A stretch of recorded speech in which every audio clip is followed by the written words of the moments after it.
Bienvenue sur la chaîne. Aujourd'hui, on fait une vraie traversée. Pas un résumé tiède, pas une paraphrase rapide, mais un décryptage qui te donne des idées utiles, des repères clairs et surtout, un angle de lecture que tu peux appliquer à ta vie.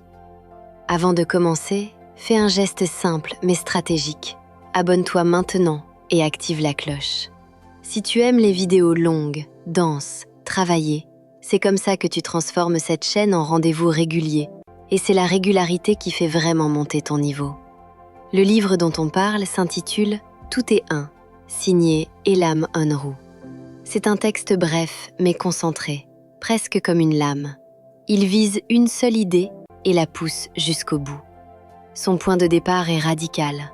La racine de la souffrance humaine n'est pas seulement ce qui arrive, c'est la manière dont la conscience se perçoit comme séparée.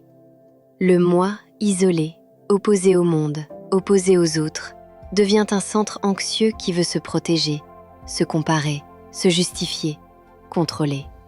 Et le livre affirme que tant qu'on vit depuis ce centre-là, la paix reste instable, parce que la séparation produit en continu du manque, de la peur et de la rivalité.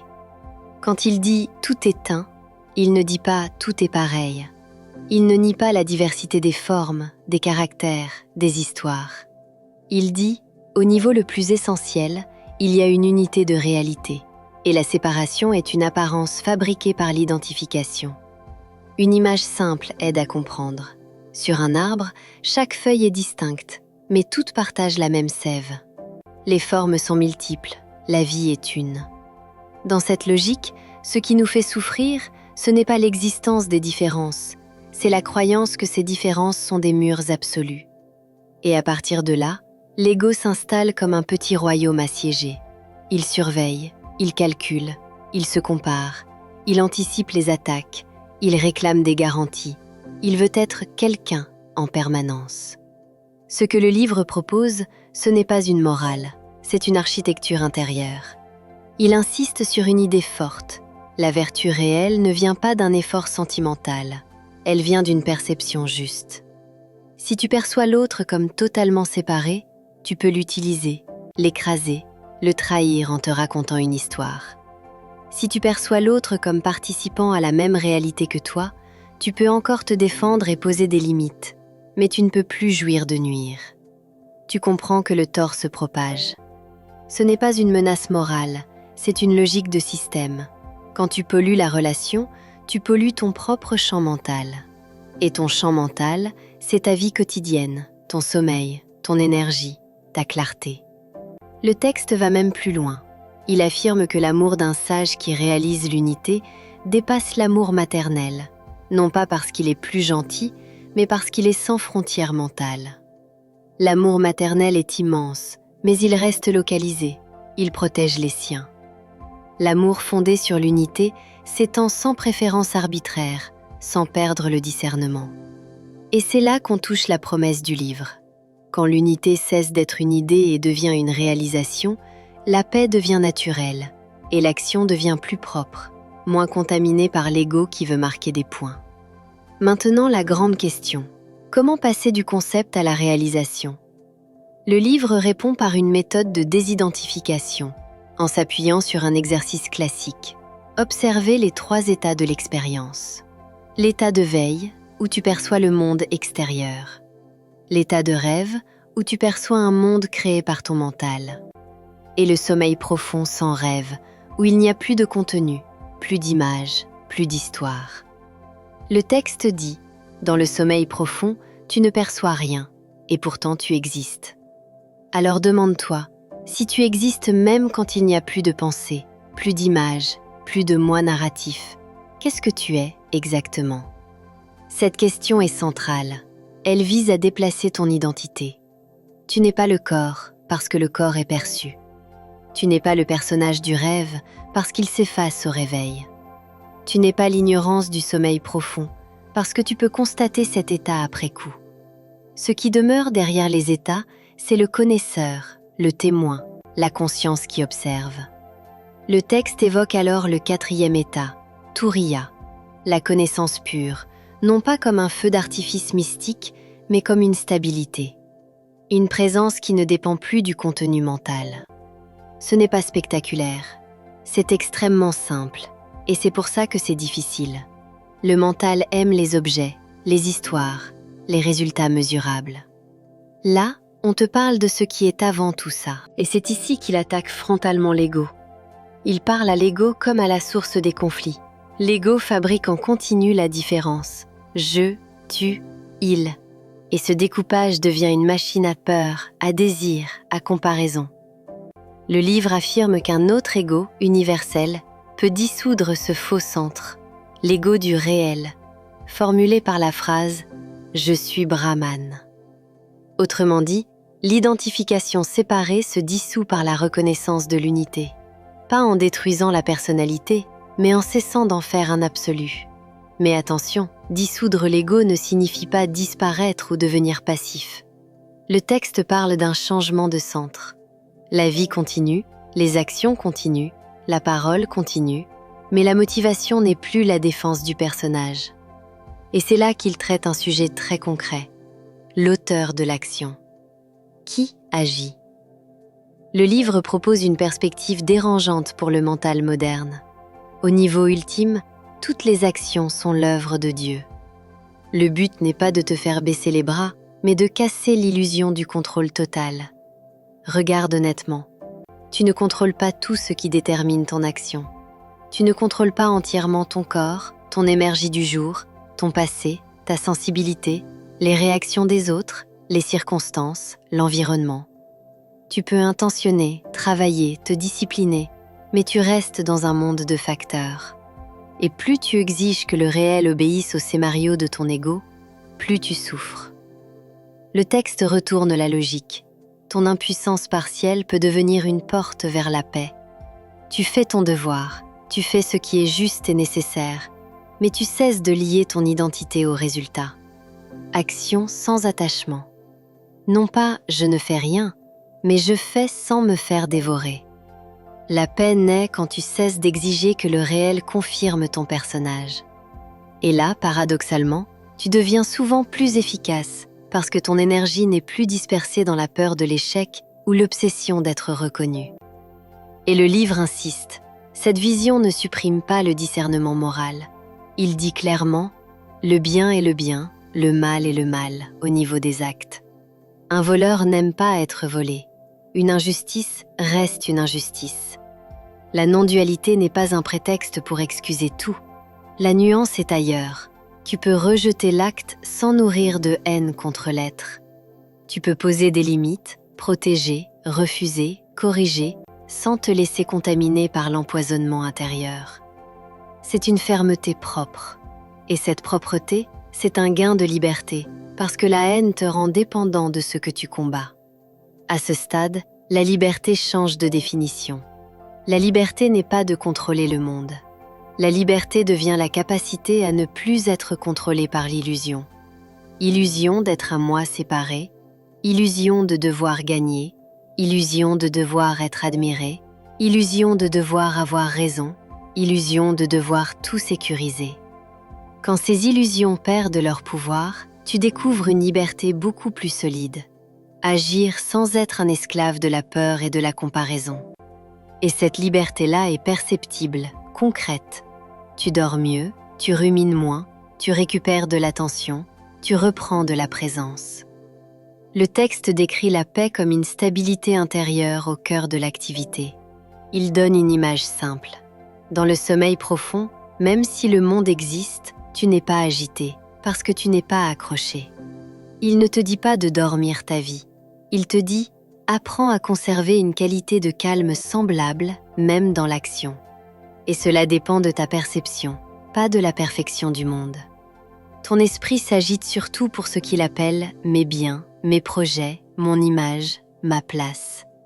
C'est la prise d'identité qui crée le bruit. Quand cette prise se relâche, le monde n'a pas besoin d'être parfait pour que tu sois stable. Le livre propose aussi une mise en garde. L'enseignement spirituel peut devenir un nouveau jouet pour l'ego. Certains apprennent 2 phrases et se sentent supérieurs. D'autres utilisent tout et un pour fuir leurs responsabilités. Le texte, au contraire, insiste sur 2 tests simples. Est-ce que ça augmente ta paix réelle et est-ce que ça augmente ton amour réel? Pas tes discours, tes effets.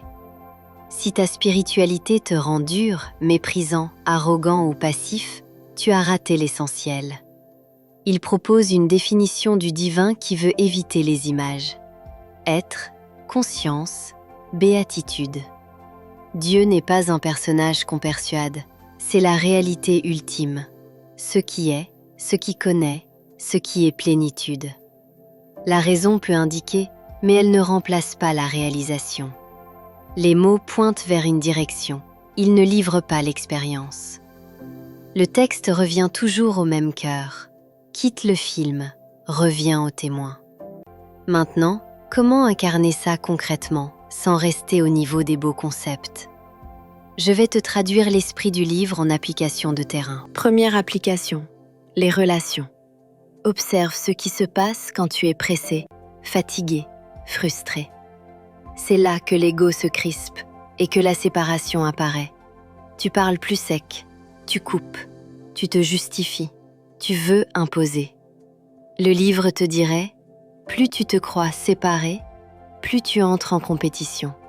Plus tu es en compétition, plus tu veux contrôler. Plus tu contrôles, plus tu crées de la résistance. Plus tu crées de la résistance, plus tu souffres. Inverse la boucle. Reviens au témoin. Respire. Vois l'autre comme une expression du même réel. Puis parle avec précision. La précision n'est pas la dureté. La précision, c'est une parole sans poison. Deuxième application, l'émotion. Le texte ne te demande pas d'éradiquer la colère, la peur, la tristesse.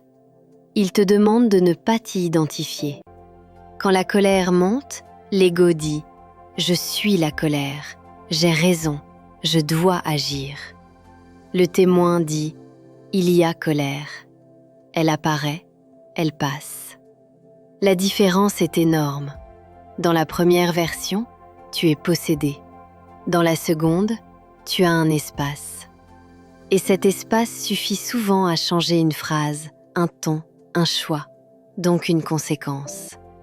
C'est une technologie de la liberté.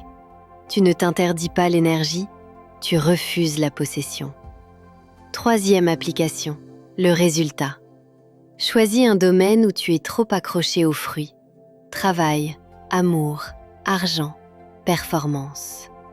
Le livre propose une action propre. Fais l'effort complet, puis lâche le fruit. Tu peux viser l'excellence sans te détruire. L'attachement, lui, te détruit. L'action sans attachement te rend stable. Tu découvres que tu peux travailler fort sans te mutiler intérieurement. Tu peux être ambitieux sans être affamé de validation. Quatrième application, le discernement sans haine. C'est une compétence rare. Refuser une injustice sans se transformer en injustice. Mettre une limite sans humilier. Corriger sans écraser. Le livre ne te demande pas d'être naïf. Il te demande d'être propre.